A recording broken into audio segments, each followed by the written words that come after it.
अस्सलाम वालेकुम नाजरीन, मैं हूं आपका मुआलिज हर्बलिस्ट डॉक्टर मेहताब असलम। नाजरीन, आज हम बात करेंगे अमराज़े मैदा के बारे में। आजकल अक्सर बल्कि ज़्यादातर जो हमारे पास पेशेंट आते हैं वो अमराज़े मैदा के हवाले से ही आते हैं।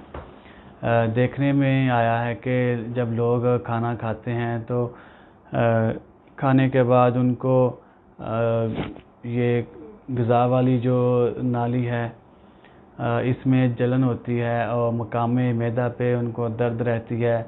खाने के बाद पेट जो है वो फूल जाता है, अफारा हो जाता है, गैस बनने लग जाती है और अक्सर व बेशतर गैस का अखराज भी नहीं होता और मोशन जो है वो खुलकर नहीं आता, कम आता है या थोड़ा थोड़ा आता है और बाज़ औक़ात खट्टे डकार भी आते हैं।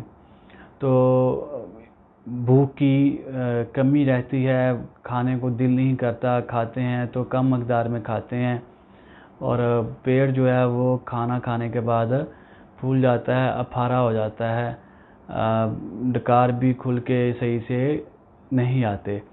तो इस हालात में इंसान जो है वो बड़ा डिप्रेशन का शिकार भी हो जाता है। तो इस तरह की सूरत हाल से कैसे निपटना है उसका बेहतरीन एक इलाज, एक नुस्खा आपके लिए पेश खिदमत है। आपने क्या करना है कि आपने ज़ीरा सफ़ेद लेना है 50 ग्राम, इसके साथ आपने रेवंद कताई लेनी है 100 ग्राम और नौशादर ठीकरी आपने लेनी है 50 ग्राम, अजवाइन देसी लेनी है 50 ग्राम और सुंड लेनी है आपने 50 ग्राम। इनको आप पंसारी से पिसवा लें या घर में पीस कर इसका सफ़ूफ तैयार कर लें और एक छोटी चाय वाली चम्मच सुबह, एक चम्मच दोपहर को और एक चम्मच शाम को इस्तेमाल करें। पराठे का इस्तेमाल बिल्कुल ना करें। इसके अलावा कार्बोनेटेड मशरूबात जो हैं जाग वाले कोक पेप्सी का इस्तेमाल बिल्कुल ना करें। घर का पका हुआ खाना जो है वो इस्तेमाल करें। बाज़ारी खानों से इज्तनाब करें और वॉक ज़रूर करें।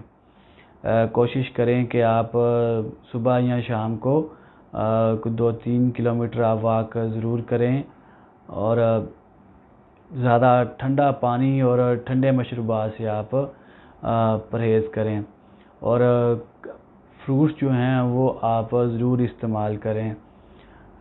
इसके अलावा आपने जो गोश्त है उनका इस्तेमाल आपने कम करना है। सब्ज़ियां और दालें आपने ज़्यादा इस्तेमाल करनी है और ये दुआ चंद इस्तेमाल करें तो इसके साथ अल्लाह ताला आपको शिफा देगा। आपका ये मसला इंशाअल्लाह चंद दिनों में ठीक हो जाएगा। इसके साथ ही नाज़रीन आपसे इजाज़त चाहते हैं। अस्सलामु अलैकुम।